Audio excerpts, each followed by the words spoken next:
అడగవే అమ్మా ఈ భారతదేశం వెలుగుతోందట అడగవే అమ్మా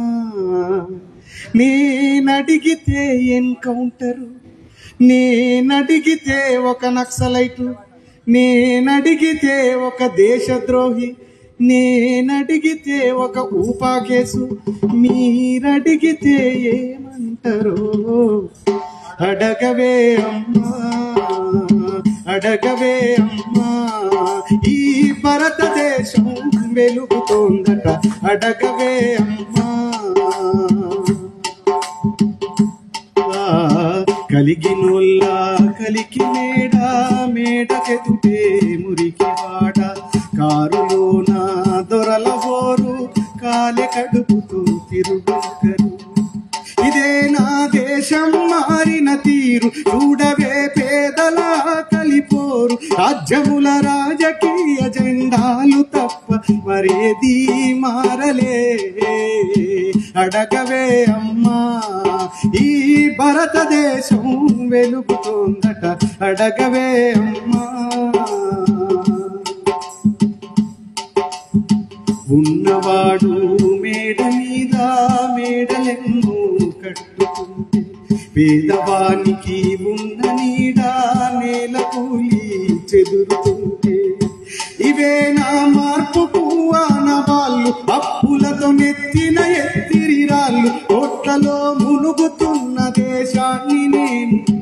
కోట్లలో మునుగుతున్న దేశాన్ని నేను అప్పులలో మునుగుతున్న రాజ్యాన్ని నేను ప్రశ్నిస్తే నేరమే అడగవే అమ్మా ఈ భారతదేశం వెలుగుతోందట అడగవే అమ్మా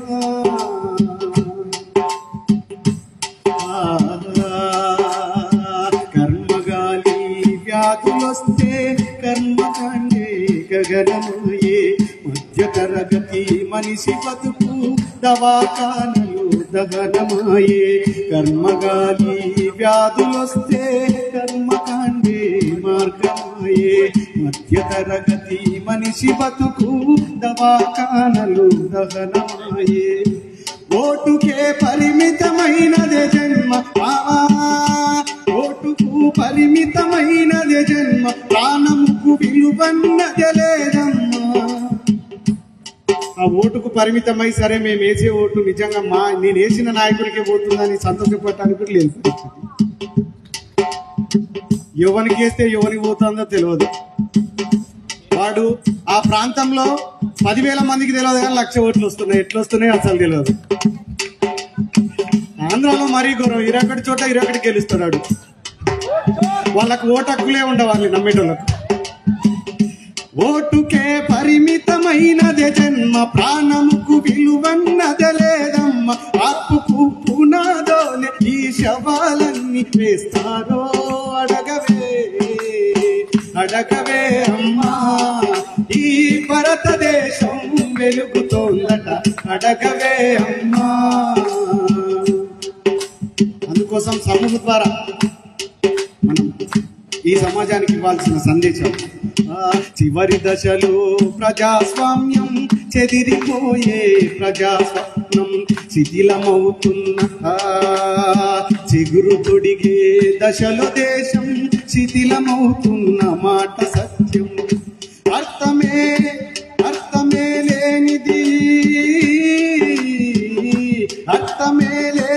భారతావని గుణాలకు పెట్టని పేరైందమ్మా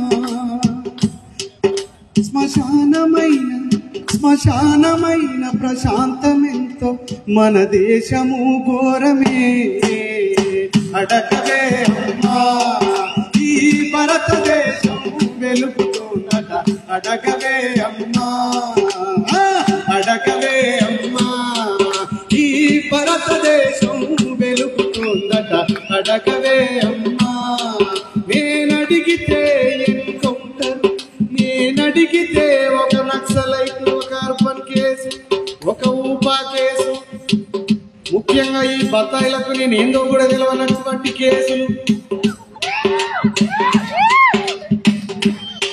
మెర్సీ అక్క వ్యాసం రాసిన కవిత్వం రాసిన మనుషుల మీద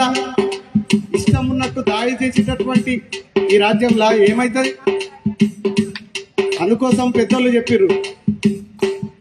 మేము పాట పాడితేనే మీరు నచ్చలైట్లా అనుకుంటే మేము పాటలు పాడడానికి సిద్ధంగానే ఉన్నాం రా నాయన. ఎంవి రమణ సార్ పోస్టులు చాలా మంది ఇక్కడ ఫేస్బుక్లలో ఉన్నటువంటి మిత్రులు చాలా మంది ఉన్నారు. ఎంతో కొంత ఇటువైపు నడిచి నలుగురు ఉన్న కాడ కనీసం 4 మంది పేదోళ్ళ కోసం పాట పాడాలనే తపన ఇటువంటి పెద్దోళ్ళ నుంచి నేర్చుకున్నది, ఇటువంటి సమూహాల నుంచి నేర్చుకున్నది. అడగవే అమ్మా ఈ భారతదేశం వెలుగుతోందట, అడగవే అమ్మా నేనడిగితే ఎన్కౌంటరు, నేనడిగితే ఎన్కౌంటరు, మీరడిగితే ఏమంటారు? అడగవే అమ్మా ఈ భారతదేశం వెలుగుతోందట. ఓ భారతమ్మ నువ్వన్నాడు, ఓ తెలంగాణ తల్లి నువ్వన్నడుగు, ఓ తెలుగు తల్లి నువ్వన్నడుగు, అడివమ్మ నువ్వన్నడుగు, కనీసం నిన్ను దోసుకోవటానికే వస్తారు.